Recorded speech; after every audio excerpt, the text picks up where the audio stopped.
Town of Washington Historical Society meeting, April 25th, 1984, and Mr. Carmine Nardone, who is in his 90s, is talking about his reminiscence of Millbrook, New York.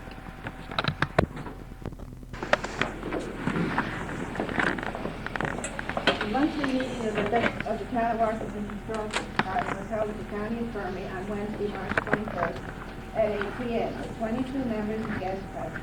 The minutes of the last meeting were read and approved. The President briefly discussed the possible purchase of a display case, which may be obtained with money made available by the Journal in honor of 200 years of service. If purchased, the case would be placed in the lobby of the library and would be shared with the library. The President also asked for suggestions from the members. Hopefully, some will be received. There being no further business, the meeting adjourned. 2 slide presentations followed. The first, the slide commentary of the Tercentennial Parade by Connie Smith, Parade Chairman. Louise Tompkins had the honor of being Grand Marshal of the Parade. This was followed by a slide commentary by Joyce Gee, County Historian, of all the events held during 1983 celebrating the Tercentenary. Both presentations were very much enjoyed. Refreshments were served following the program. Respectfully. Are there any corrections or additions to these minutes? If not, they will stand approved as read. Do we have the treasurer's report this evening? No. Yeah. What do we want? What about it? There wasn't, haven't done anything on the case. We have one matter of old business that more in measure of an announcement than anything else.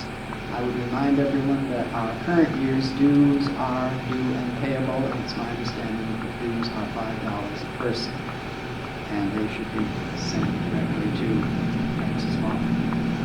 We could do it tonight if you wish to have a book fair. You put your name down. Is there any new business coming before the meeting?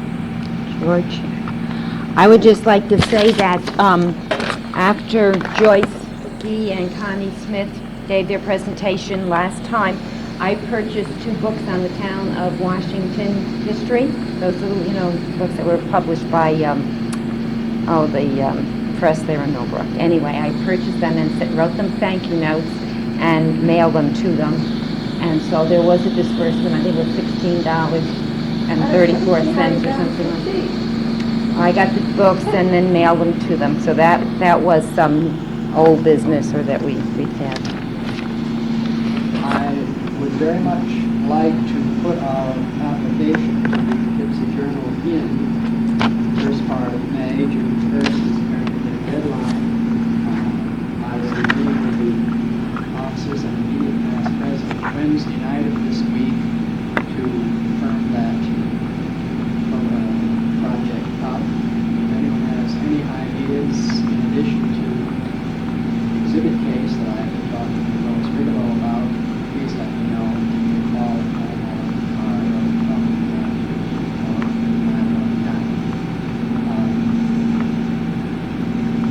we're very anxious to have something substantial come from the Poughkeepsie Journal's program, and we feel that it may, yes, we feel that an exhibit case may be really beneficial to the whole community, being shared by both the Historical Society and the library.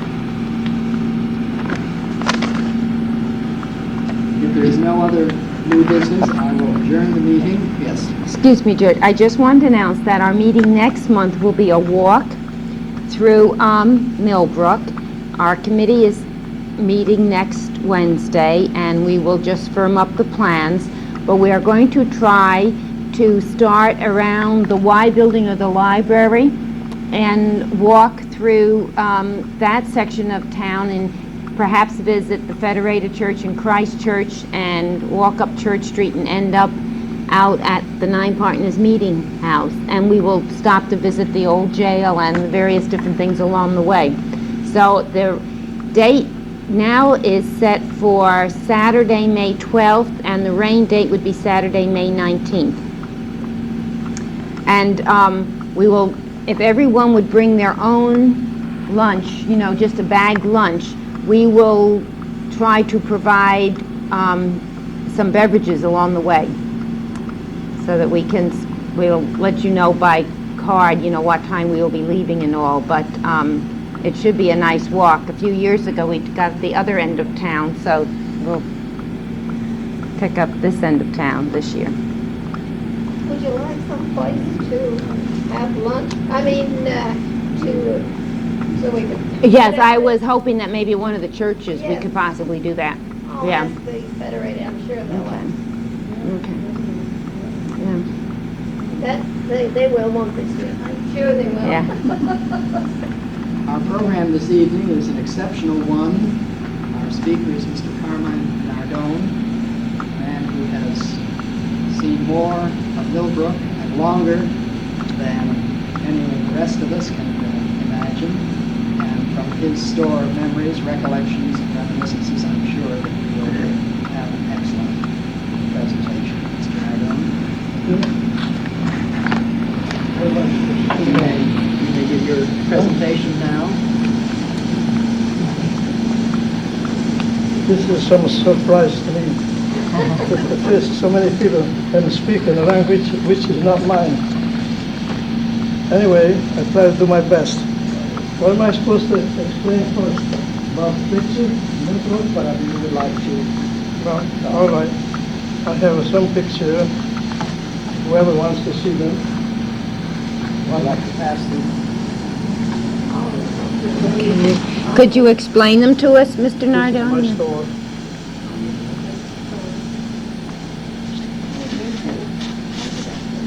Now, that's your candy store, is it, Mr. Nardone? Yeah. That's your the picture of your candy store? Yeah. Where the deli is now. Where the deli is now. We started that at the beginning of 1921. 1921.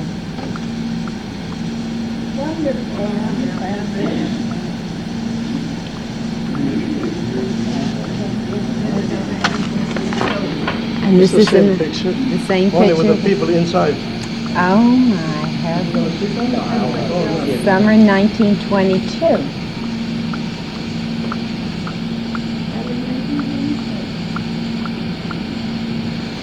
This is the building on the other side. Uh-huh.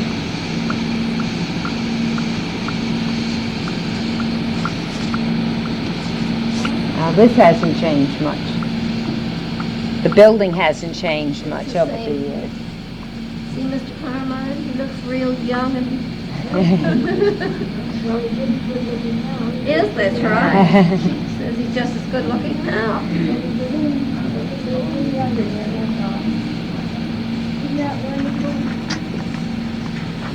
This is the diner, Oh, this is the the new diner? diner. This was the first, the original diner, The original. and then 5 years later, No, it's the I put in deli. a new one. And then what? Isn't it? Now, did you buy this, Mr. Nardone, this diner? Here, don't it? And what year was that? I think so. That was 1931 1931. when I bought it. Huh? Where do you live, she wants to know. Do you live up here? Yeah, Upstairs? Yes, he does.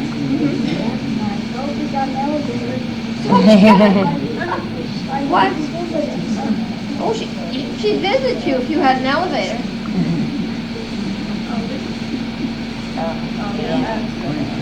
this is the original diner. That's the original diner there. Oh, The first diner was put up, That's the old diner where we used to... Where? then I bought that in 1931. In 1936, I put up the new one, the better one. I like that. And there you are there, right? Yeah, Yeah. the short one. Looks like it's really fuzzy. And that is, That's 1931, and this is 1936. This is 1936. The new diner. Now, is this the diner that they're still using, Mr. Nardone? Well, no, the diner's been changed again. Oh, all right. The fellow that bought the diner from me wasn't satisfied with this one. He wanted to put it a big one. Oh, I And then he see. sold out. in Millbrook. Yep. There's a girl there, I know.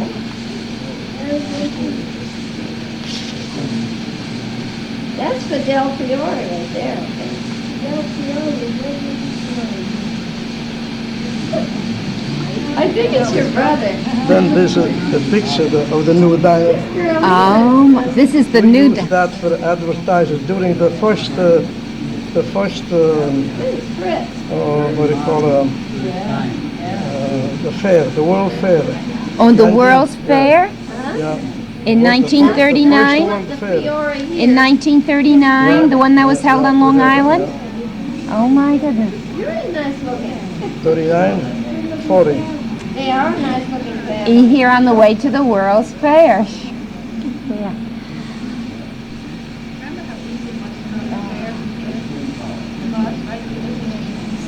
This is a picture of the outside of the new diner and its advertisement to going to the 1939 World's Fair. That's the new one. I thought it was Now, in 1918, during the end of the First World War, the Italian in Millbrook, they wanted to celebrate a day of what do you call Red Cross Day. And of course they called it, they asked for the cooperation of the village and everybody. Now, these are some of the ladies that took care as a nurse. They were not really nurses, they were dressed up as a nurse. All the Millbrook ladies. Some of the young girls and some of them married. Now, where was this picture taken? It was taken in Millbrook.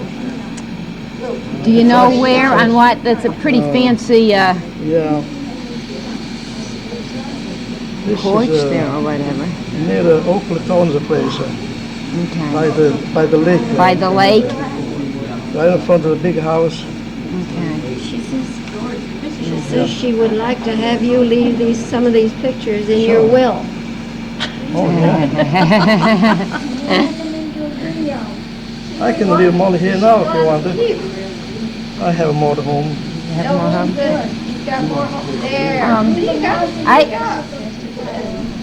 Did you all hear about this picture? No. You correct me if I'm saying this wrong, Mr. Nardone. This was taken in 1918 at the end of the First World War, First World War. and it was in honor of the Red Cross workers. And these are ladies dressed up like nurses. These ladies, they help things for the soldiers, like a bandage and sweater. They all work for the war. And it was taken at Oakley Thorns.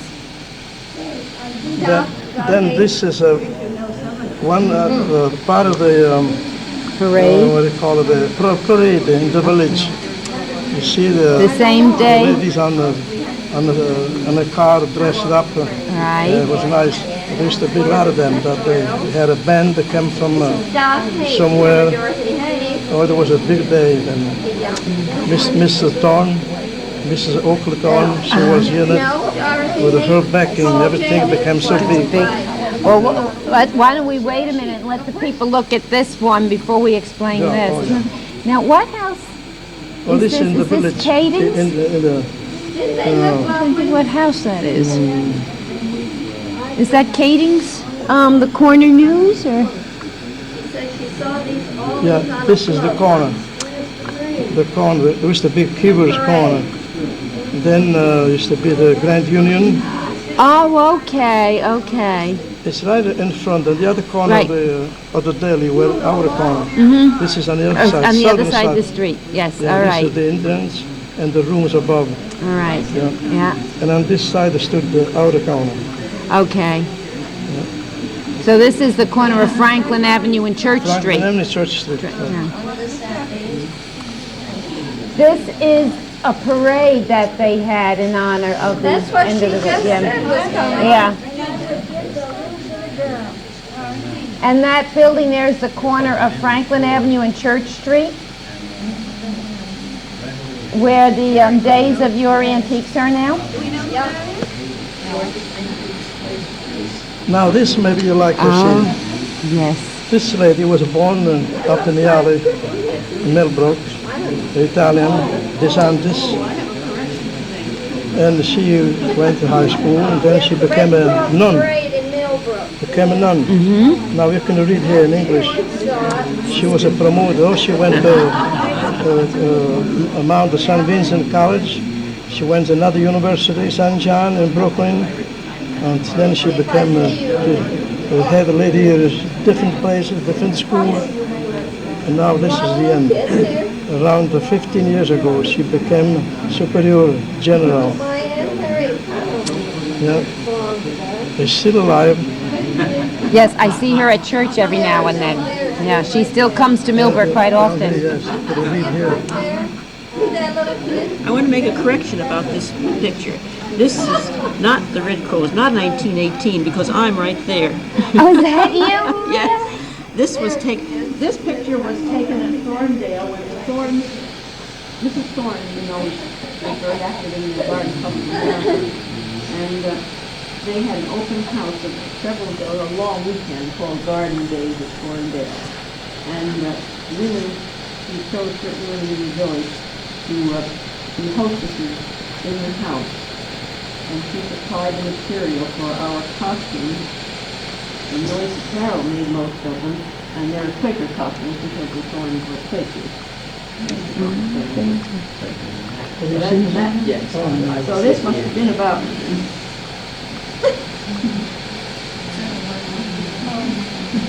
Well, it must have been about 1940 maybe. Well, you wouldn't recognize me, but I just couldn't say this, let me show back.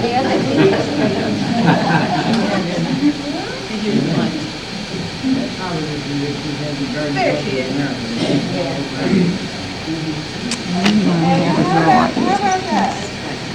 The Millbrook Round Table.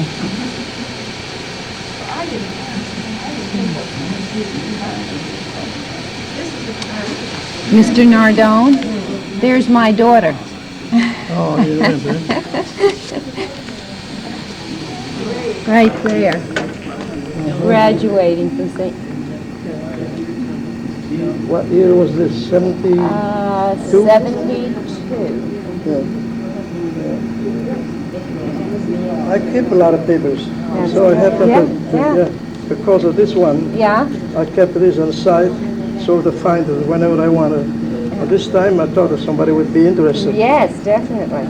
And as a matter of fact, you saw your daughter over there, Yes. which Yes. is worth something. Right. What was she in school? Now, this is Sister DeSantis, Sister Mary Carmel. She's a local girl who went to Millbrook High School and then graduated from Millbrook Memorial High School and has a BA in English from the College of Mount St. Vincent's and degree in Library Science from Pratt Institute. And is a doctoral candidate from St. John's, but she still comes back quite often. And this is Mr. Nardone, so she was born up in the alley, up on Alden Place. Alden Place. Huggins Alley. Fran, do you want to? Oh, yeah. Sister DeSantis. Yes, she knows her. Yes, she was. Where is she now? She'd like I to don't. Do you know where Sister Carmel is now? Do you know where she is stationed No, I don't now? know where she is. But I know she comes. She still up comes with- very often. because Yes. Her mother passed away about a year ago. Oh, okay. Rose was on the big woman. Okay. And I saw her not too long there is a ago. sister, single, She was, left yeah. with a Okay. father. I see, They don't okay. just live around in one of the houses there. Mm-hmm. On the left side, the third house when you go up, I don't know where it is. Oh, The okay. third house on the left Yes. On the left, of that street when you go up. Alden? Yeah. Yeah, yeah. This is really old, isn't it, huh? 1972, I believe. 72.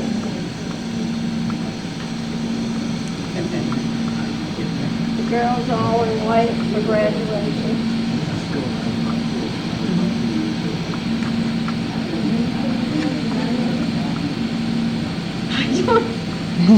I don't know. I'll look very carefully.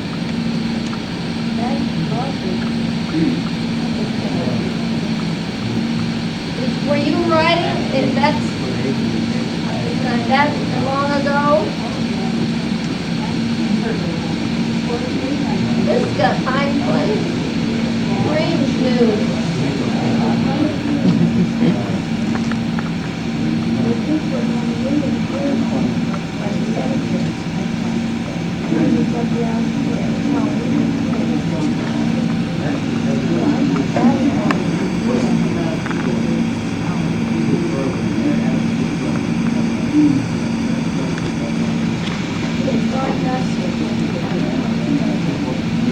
That paper is in very good condition. It's in excellent condition, and it's, yeah, 14 years old. Yes, Infirmary News. Louise Thompson. Yay! Something about John Lennon. Uh-huh. Oh, he had communion. You know, he is like Yeah. Yes, I know he is. And what one is this one? This was taken You know the new in one. 1907. 1907. 1907. Yeah, 77 years ago. Yes, he is lovely. This is me. All That's, town fellows got together. It was Christmas time. I was living in Brooklyn then, and at Christmas I used to come up for a visit to my relatives, and so we got together. Now they're all dead, really? except a couple of these kids. Oh, my heavens. Now, where was this picture taken? This was taken in Millbrook. In Millbrook. The photographer's name was, I remember now. I forgot his name now. In Millbrook. In Millbrook. And you know where the building, where the shoemaker was in? Yes. That little house where the shoemaker lives? Right in there. Used to be a small place. That's where we took the Was picture. there. Oh, my goodness. This then was a Nardone point, a professor. He's passed away, agriculture professor. He became professor in the University of Syracuse. He's dead now. And this fellow is dead too. How old are you? His father is right here. And this fellow's father is right here. The others are all dead. They're all dead, except me. I'm not dead yet. Put your cigar in the All right, this picture here, Mr. Nardone said, was taken in 1907. And he was living in Brooklyn at the time. And he came home at Christmas time.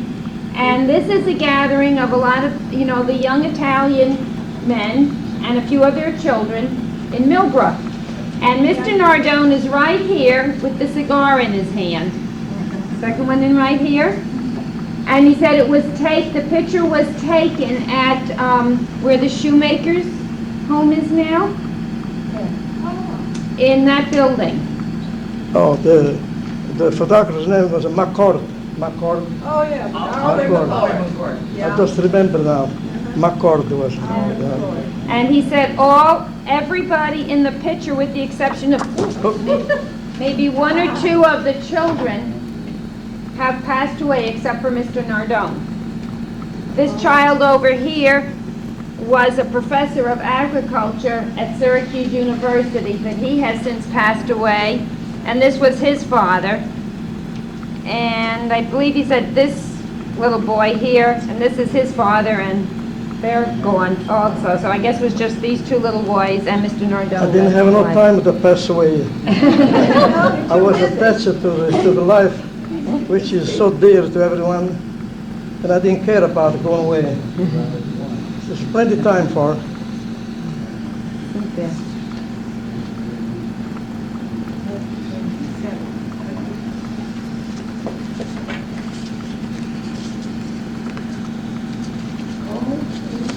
Well, if we talk about the endings,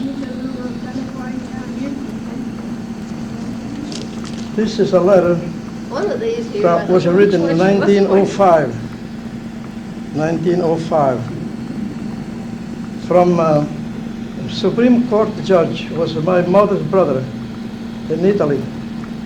I used to correspond with him, and I happened to keep one letter. I'd read it so many times, it's all fallen apart. You can hardly, you couldn't understand none of it. But that was his writing. Beautiful. In other words, you remember Manzi down here, or Johnny Manzi, our last mayor? Well, his father's brother was Supreme Court judge, and was my mother's brother.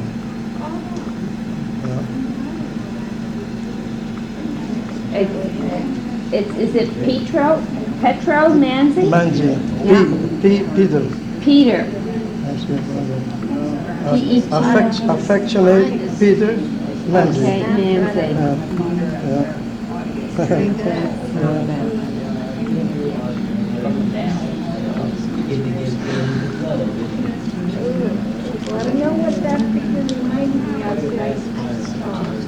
This writing, isn't it beautiful? Something about John Manzi's. Would you like to sit down? He was a Huh? judge. Would you like to sit down? The kids Can you? think Yeah. This is another picture that was taken during the celebration of the Red Cross Day that I saw before. Okay. There was one society up in the alley. You see how many men were there? That's And I right. was here, down here. No, they're all dead. Everybody. Now, what was the From name? 1918 to now, you know. 1918, yeah. That's 60 Practically 70 years. 76. Yeah, 76 years. 76 is almost a century. Right. And they were old. If they were alive, some would have been 150 years old. Now, what was the name of this society? Huh? What was the name of this society? Everyone? I know them. Some were, well, familiar to you, I suppose. Defazio, Rodona. Mine is Nardone, Manzi, DeSantis, Yes. Molella, Galaya. Yeah. Well, if I see everyone, I could remember better. Yeah. And some of them came from outside on account of the celebration. Came from Poughkeepsie, from other place. Oh, all right. Our people wrote to them and minded to come. And over here, Bill Rosswell, the old man Rosswell, Bill Rosswell, William Rosswell, Oh, William George Williams, the father-in-law. Would anybody like to come and gather around and see this picture rather than sitting there? You might be able to, it's up to you, it doesn't really. Mr. Nardone said that this photograph was taken in 1918 at the same celebration for the Red Cross, and it was a group of men from the alley, Hogan's Alley, was it? Which is now Alden Place. And it's Mr. Rotunno and Manzi and who else did you tell me? Rotunno, Defazio, DeSantis. Well, there's quite a few names. And he said some people came from out of town, from Poughkeepsie. You know, the people here in the organization invited them to come, guests to come. The old man Bill Russell is sitting here. Somebody knows. Sitting And- on the ground. Mr. Nardone is right here. Is this taken at the Grape Shade by any chance? I see the grape arbor there. Yeah, no, on the other side of the street. On the other side, on the left side of the street. On the left side of the Yeah, street. Yeah, the All Grape right. Shade, that's right. They had a society in the hall, and there was on the whole ground up downstairs. Yeah, I remember this. You can hardly tell the face of the people, but I know them. If anybody would like to come up here and look and identify these, you know, you're welcome to. or- No, you can't identify. I don't believe it. I don't believe it. Now, there's an American flag. Oh, What yeah. flag is this, Mr. Nardone? Well, it can be Chinese, you know, or Japanese, or Italian. An Italian flag? Yeah, Isn't that something? yeah. I'll put that in here.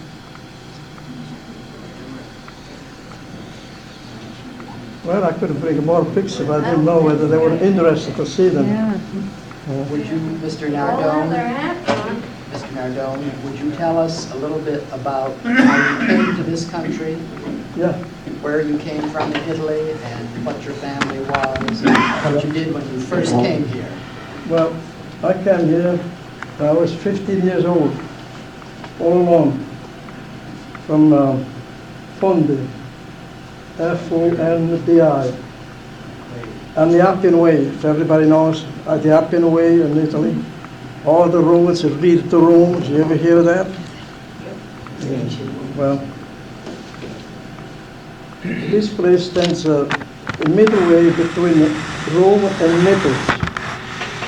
It's about 60 Roman miles each way, like a Poughkeepsie between Albany and New York, right in the middle of the post road.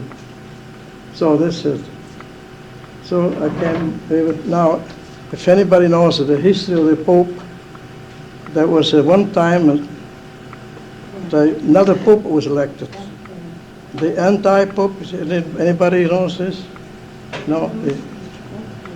Well, the Catholic people should know it.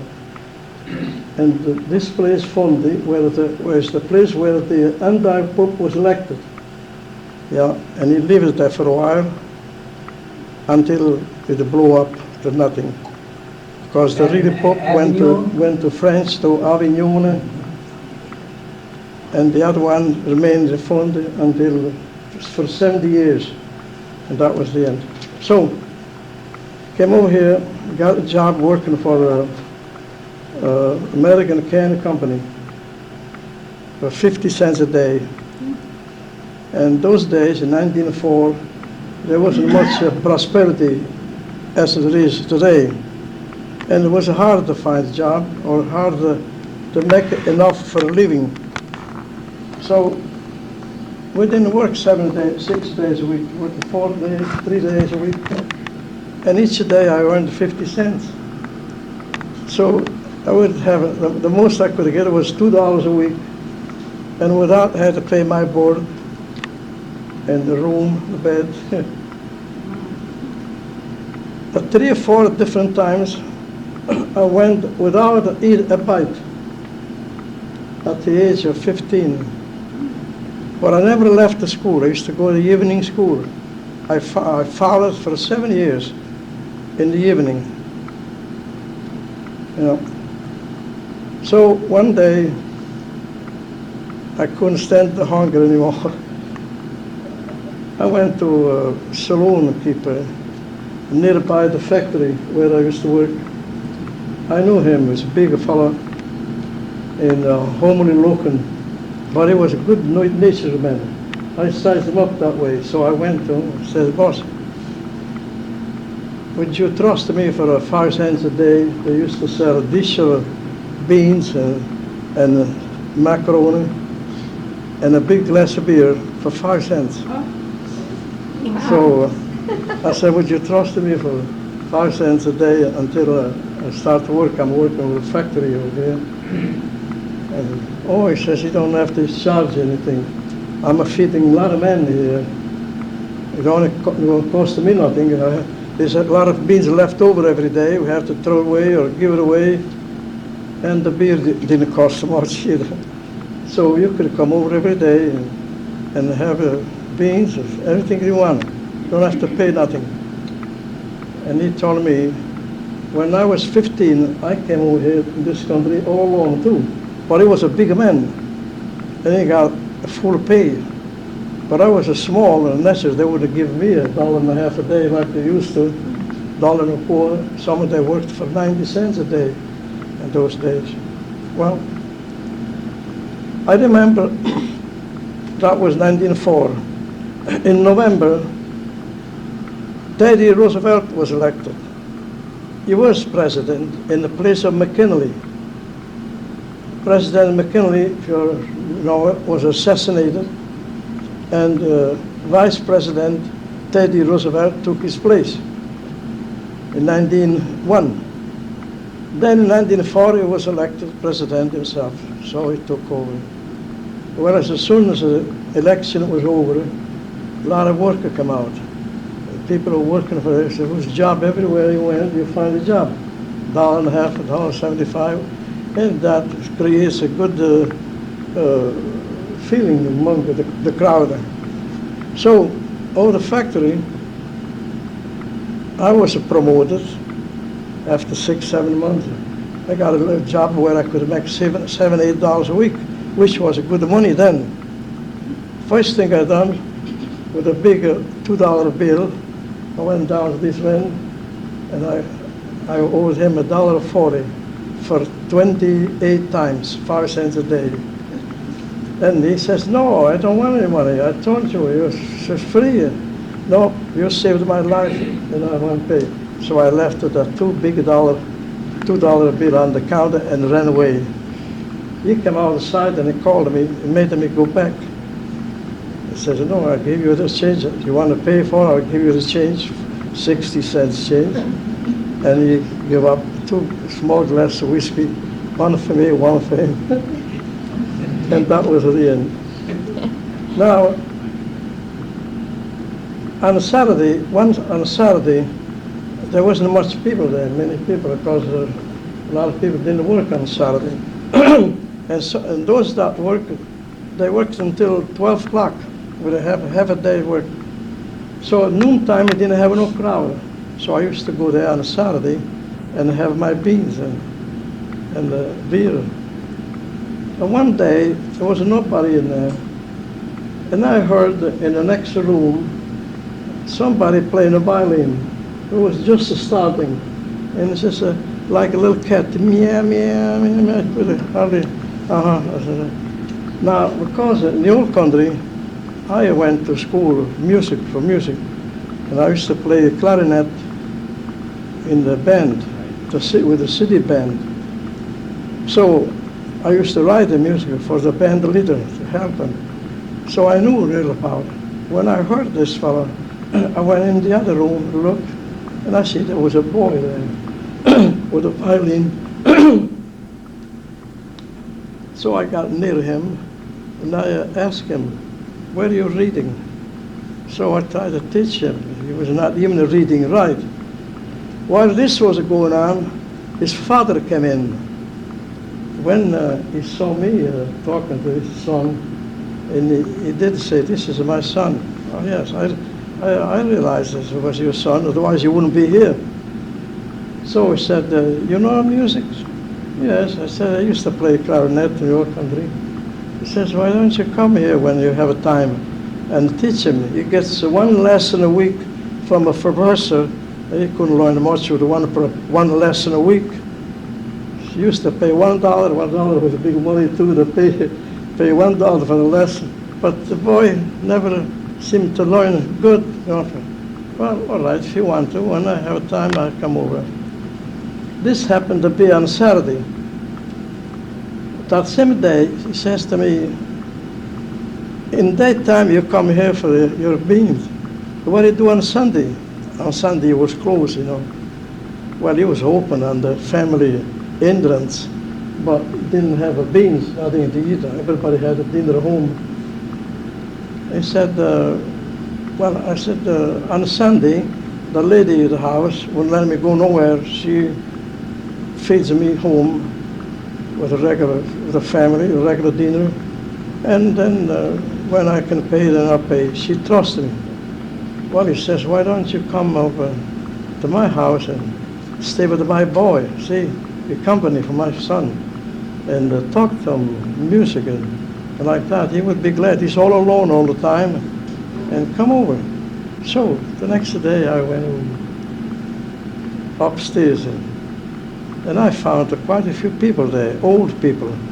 The parents, I suppose, of his wife, his own, quite a few people, a long table and a big dish with a chicken and legs sticking up on one side and the same on the other end. So he came over himself. He noticed that we were kids, you know. I couldn't cut the kids, but he came over with his hand. He tore this chicken apart, all the pieces, and they eat. All right. Went over the other side. He did the same thing. Well, from that time, on Sunday, I used to go to his house. And I don't remember how I left, what happened. I could never recall how I come to stop this. Well, then I got a good job, you know. Used to go to school at night, and I got to have more friends, and had more money with me. I could go around, and so stop it. But anyway, I kept going to school for 7 years, and during these 7 years, I covered two more classes. I made 9 classes. I reached the grammar school and did the end. Yeah, and then I got the certificate. It happens with my language and that one. You know, when you know another language, it's easy to learn a second language, and easy to understand it, to comprehend everything, especially when you come to the grammar and the verbs, and adjectives, and pronoun, and these things. Well, so in 1911 then, I got sick of the city. I don't know what made me come to Millbrook. Well, I had relatives here, and I came over here. I liked the village. I felt better. I liked the atmosphere. Everything was lovely, respectable, not like a city, you know. A city is a dog eats a dog. But it was nice those days in Brooklyn. It was beautiful. Not today, I wouldn't say today. When I go down for a visit, oh, what a difference. Then so many cars, you know, all over. If you don't watch out, they kill you. Almost got killed here last year. Yeah, they got two ribbons broken, the collarbone. So, same time, while I was working in the factory, I met my girl. That was the one I married. So, the girls couldn't go out with the boys like they do now. But we used to write each other with letters. And that's nice about writing a letter. Seems to be a school, you can learn more how to read a letter. I have met the fellows that never wrote a letter before, and they went to college. They were able to write a letter, put a letter together. But this way, it was nice. I still have letters. When we got married, my wife, when she came over to live with me, she had a bunch of letters in a handkerchief tied up. It says, here is the letter, all the letters you used to write to me. And I kept all her letters. And I said, well, I have all your letters here too. So we put the 2 letters together, and they are still together in my night table over the house. And when we had the time, on a rainy day, there wasn't much to do in the ice cream store. My wife would say, why don't you go upstairs and get a couple of those letters? I used to go upstairs, or she would go upstairs and pick a couple of them and bring it down. And we sit in the dining room and read them and laugh. Yes, yes. So we lived a nice life together. She helped me a lot in the store, and I admit that if it wasn't for her, I would never succeed. You know, the love gives you that power. Back they have to study to see the change in medicine, the amount, and like that. Well, that's how she lasted 19 years. But anyway, during her sickness, there was one sister left in the old country. One sister left of the 9, of the 10. And she was not married. So the wife used to tell me, if I pass away, what are you going to do alone? You need a woman in the house, a woman that keeps everything in order, everything clean. And you yourself, you want to see a gown around. If you don't see a woman around, you will be desperate. You won't live long. But the kids, our 2 sons, they need a mother. You should marry after the mourning period. So, after 2 years, I went to our country and married this one, the sister. Because the wife wanted me to marry. Because with the sister coming up, she would love the children and would love everything that used to belong to the wife. Well, it was so. But the trouble was she got caught with what do you call it, diabetes. Yeah, but she didn't last long. She died within a couple of years. So I lost the second wife. Now I'm alone. Well, I have a lady that brought me over here. That's my grandson's wife. They live in the front apartment, and I live alone in my apartment. So we go up. Then it came the diner time. From the diner, 18 years I had the diner. 18 years. And every morning we used to close up at 2 o'clock, but it took an hour longer to clean up the place. Clean the place, clean the restroom, get the kitchen ready for the chef next morning.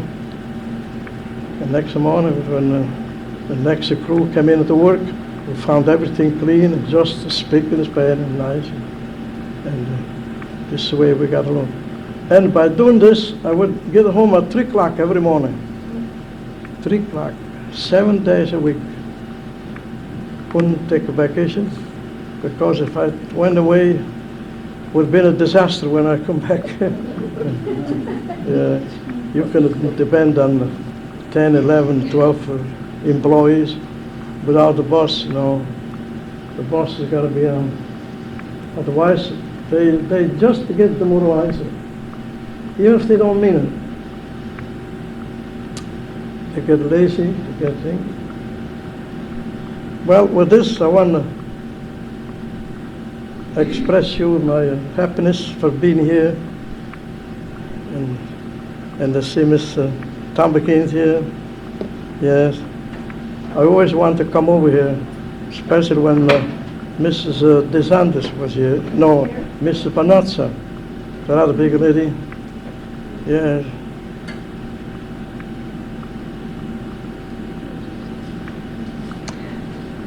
Well, thank you for coming, Mr. Nardone. Thank you for coming. We really appreciate it. You like it? What? I wonder if everybody has understood my speaking. The Is way it all says right? you're wonderful. She wants to see all the, don't waste the pictures. Now you can keep this picture here if you want. Very good. Yeah, will be yours. I have more at There you home. go. Okay? Mr. Yeah, these Nardone, two, you can have them over here. Yeah. what did you do after you gave up the diner? Did you retire then? Oh, yeah. Well, when we sold it, the diner was doing better than ever. It was at the best. But we were tired. My wife was sick, my first wife. With the diabetes, she developed a heart condition and lost the sight. She was telling me, some night you come here at 3 o'clock, you find me dead. Why don't you give up? We have the house, we have a store, an ice cream store, we can still make a living. You don't have to sell out the diner. So then, if you remember, Dr. Stevens used to visit all his patients at night for $1 visit those days, you remember? And he had a horse and a rig. So every night, around 11 o'clock, when we were ready to close up the store, he used to come in and buy some crackers, 2 bananas, a little ice cream, some milk. And he used to say, this is my second supper. I don't like to disturb my wife. She's sleeping now. And I have to eat something, otherwise I can't sleep. Because he had his supper at 6 o'clock at night. And by 11, he was hungry again. So he used to buy us, you know. So one night, I was ready to close up, and my wife was there in the parlor. He came in and says, how are you, Carmine? He used to call me Carmina, in the Latin way. Carmine reads Latin, Carmina. And so, because the doctor know the Latin language, he tried to pronounce it the Italian way. Say, how are you, Carmina? I didn't feel very good that night, but for a habit, I said, I'm all right. But I didn't mean it. After he went, my wife says to me, what a big a fool are you? The doctor come in and ask you, how are you? And you tell him you feel. Why didn't you say what's your feeling? No. I says, the doctor, when you ask a question, you have to pay for. And probably he wouldn't charge me here, but if I go to the office, he would charge me. So I said, now I'm going to wait. We'll wait a little while here, say 15, 20 minutes, and wait for him to have his second supper. Then they go with their feet on top of the desk and the cigarette to smoke. That's the time I call him up and I tell him. So I did. I call him up. He says, what's the matter, Carmina? What happened to you now? Nothing. I'm not well. But you told me you were full. Yes, I just said that as a habit, but I'm not too well. But I told you the night was my last. I don't not see anybody anymore. No, I says, you have to see me yet, so that you will remember that I was your last patient in Millbrook. And I wouldn't leave you. I'll come over and I'll knock at the door if you go to bed. He says, okay, come. So I went.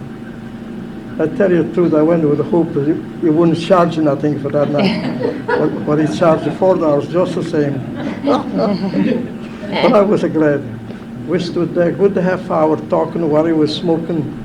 When he got through smoking, he said, I've been looking at you. I tried to find out what is the trouble. You seem to look good. There's nothing wrong with you. No, I don't feel very good. I can't tell you. Only you as a doctor can tell me what is my trouble. But anyway, he looked me around. He felt me all over. He said, your body is perfect. I was then pretty old. He said, I guarantee you to live to be 99. Really? Well, I says, gee whiz, I was at 59 then, because I said, do I have to work another 40 years? I'm working every night, every morning I come at 3 o'clock. You knew, you used to see me in the night, coming with the car, you see me coming, going home. He says, who said you have to work another 40 years? He says, don't you come from outside? Yeah. And he says, how old were you when you came? I was 15. Well, look, today you got a house, you have 2 nice sons, you have a good name, and good business, 2 businesses. Nobody in Millbrook has two businesses. You run two businesses. Why? It's about the time that you have two good sons. Why don't you give them the business and retire? Have a little rest with your wife. She's not well anyway. Yes, I guess I would do that. And that's what made me sell the diner. Yeah, the next year, well, I waited until somebody would buy it. But it happened, the same fellow that was working for me, he wanted to buy Jimmy Daniel. So this is it. Then after 11 more years or more, 12 years, give up the store too. But the store, I used to like it because I used to live in it, and that was my home, you know. But the ice cream business, like many other business, like a barber shop, they all had to give up. There's no more barber shop anywhere. It was a change. It's changing. A change in the atmosphere in the community. The ice cream store was going downhill. As a matter of fact, all the soda fountains are gone. Millbrook, the drugstore had a soda fountain, and they had to give it up. They didn't do enough business. They didn't pay to keep them going. It cost more to keep up with the ice and this and that. So I gave it up. Yeah. But you still keep. But I couldn't stop working. You still I have a kept your nice garden in the back of my house, and I keep it going with my garden. It's nice. Take a walk every day. Used to take a walk every morning. Every morning. Take 2 miles. 2 miles. Used to go as far as torn the property and then back again. Sometimes I used to go on what they call the Love Lane, the road to Washington Hall, at the other side of the village. When you pass by the Paracelsus greenhouse, down that way. I used to reach out around 44 from that road, where the car come from Poughkeepsie to Millbrook, and then back again on the same road. It took me an hour and a quarter to get home from that walk on the first military step. An hour and a quarter, I watched it. And an hour and a quarter to go over with 2 hours and a half. I didn't do that every day, you know, but just sometimes, just to try out. In those nice days in the month of October, the end of September, when the weather is cool and nice, and it's worth it. A lot of oil. Yeah, well.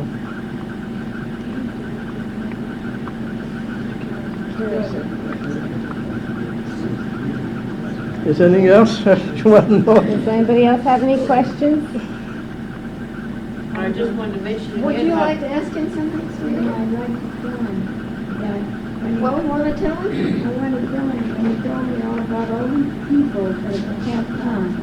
You remember the words of the old song, in the sweet by and by, Sweet by and by. on a beautiful shore. We'll all meet on a beautiful shore. Yeah. They'll all meet on that one beautiful shore, she says. All of those wonderful people that have gone. Don't forget the old song, in a sweet by and by, we will meet on that beautiful shore. Isn't that wonderful? You probably meet both of his wives. Yeah. Huh? Yeah. They'll both take Wonder it. what's going to happen then. They'll say, oh, I'm so glad you're giving your life to me. She says that. You have something, Edna? I don't know whether Mr. Nardone can hear me or not. I just wanted to say, you gave so many Millbrook people pleasure with your garden. People walk by your enclosed garden in your backyard. I can hear you too good. She says he can't hear you. Well, tell him. So many people enjoyed your garden Oh, yes. because it was always so lovely. And I know so many you people know who it. remarked about it as they go by. Yeah. Are you going to have it this year too? Yeah. Good. Well, wouldn't be for much longer. We expected to sell the building because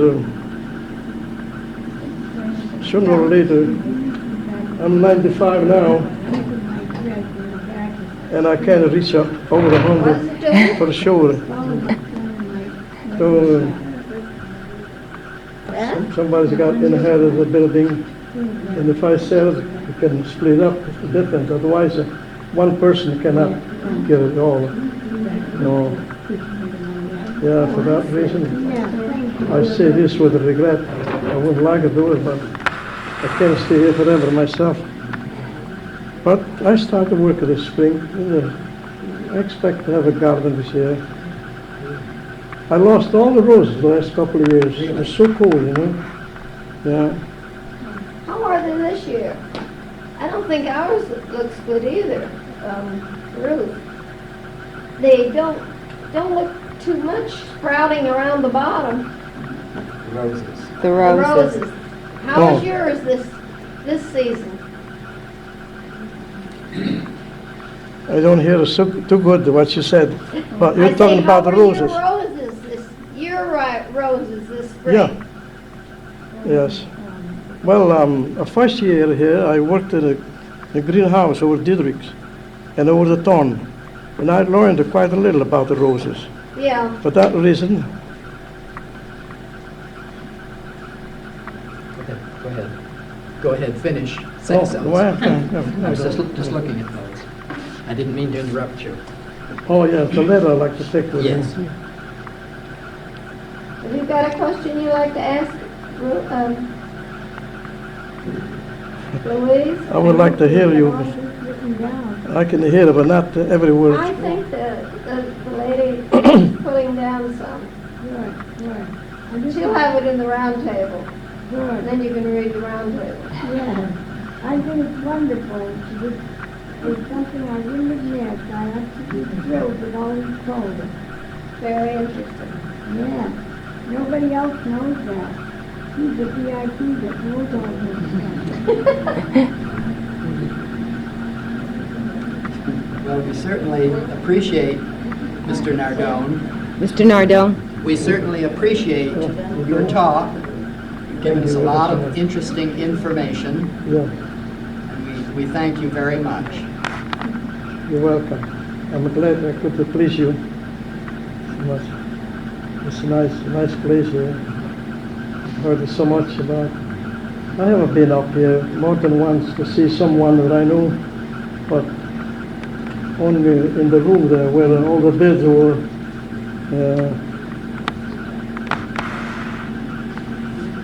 A lot of American fellows I used to know in the village, then they come over here very sick. They used to come over.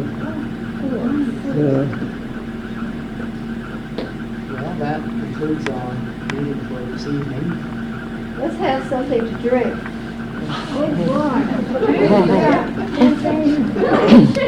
Thank you again, Mr. Nardone, I really, and, Before I For coming. get through, I'd like to tell a story.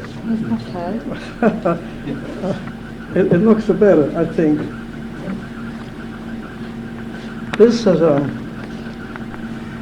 family of a working class. The man didn't have a job, and his wife kept cooking him at night. Why don't you go to the church? The church was nearby their place.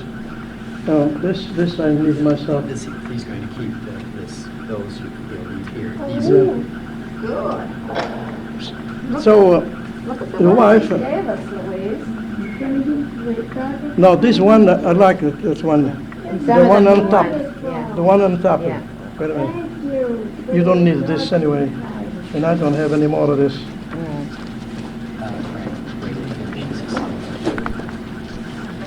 Yeah, Yeah, this one and the other one. and this one right here. This one. Mr. Nardone, this one. Yeah, that one. This one. This one. There he's got These are all yours. Oh, thank you. So, the wife kept asking the husband to go to the church and kneel down in the front of an altar with a big crucifix and ask him to grant you this favor to find a job. Well, the poor devil used to go every night. And next day, you look for a job, you never find a job. But one night, he says to the crucifix, says, if I don't find a job today, I'll come down here tonight with an axe and I'll chop you to pieces. Now, the priest happened to be around and heard him making that remark. So, right away, the priest looked for the caretaker, what do you call the sexton, and the two together, they consult each other, see what to do to prevent this. Well, they decided to take this big crucifix away from her and put a small one in, so that if the men wanted to chop the thing, they would chop the small one. And the next day they would put the big one back again. So they did. The next day, the sexton and the priest, they stood inside of the confession booth and waiting for this man to see what he would do. The man came in, and he had a big axe, the long handle, holding him down, and he came in. When he stopped, he looked, and he looked, then he looked around, undecided what to do. Finally, he says to the small crucifix, "Kiddo, what happened to your father? Where is he?" That's the... He didn't chop him. He wanted to see the big one,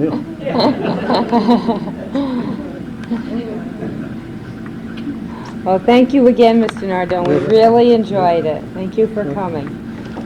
You can get up and walk around now. Circulate a little bit.